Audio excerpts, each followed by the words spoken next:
welcome back to my channel. Today we're going to be doing a reading vlog on The Nightingale by Kristin Hannah. I'm so excited to jump into this book and discuss it with you guys. I am going to be including a reading review at the end of the video with spoilers, but I will make sure to put a timestamp to ensure that those that have not read this book will not encounter any spoilers within this whole video. I hope you enjoy. Let's hop right into the reading portion.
Chapter 25. A chunk of what I read today was just absolutely heartbreaking. I didn't think it could get any worse, and then it just got worse. It just got so much worse.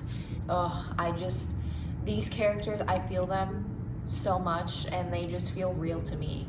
And reading that was just so freaking heartbreaking. This book is so good. How many pages do I have left? I'm gonna do my best to not read the last sentence, because I always do that and it spoils it. Okay, I have less than 100 pages left, so I don't want to finish this book. I have this bad habit where if I don't want to finish a book, I just set it down and don't come back to it for a while, because I never want to leave the story. But I'm gonna have to do it with this one because I need to know what happened.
just finished The Nightingale, and it was so freaking good.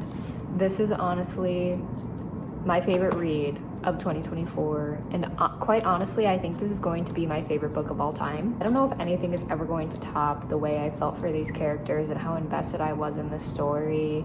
The writing was so good, the characters were so good, the world was so good, the plot was so good, everything was just so freaking good. I'm just in awe over the ending and how it all wrapped up. I cannot put into words how much I love this book. I feel like all of my tabs really show how much I love this book. It just felt so real and so raw and so genuine, and the heartbreak and the relationships, both family, like sister relationships, friendships, love, romantic relationships, it was just all so good. One of my favorite quotes from this book that really just summed it up for me was, "Love. It was the beginning and end of everything, the foundation and the ceiling and the air in between." It's just so beautiful. The writing is so good. The character, I'm repeating myself, but it's just so freaking good.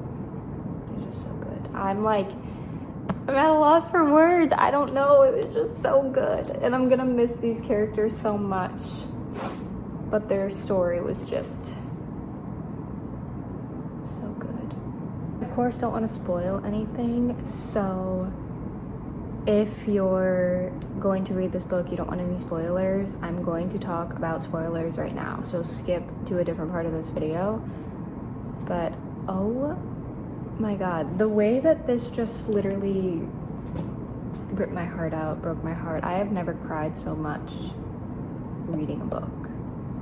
It was just brutal. Some of the scenes that I just keep thinking about are Rachel and Sarah getting shot, and then Rachel saying she's scared of the dark when going to bury her.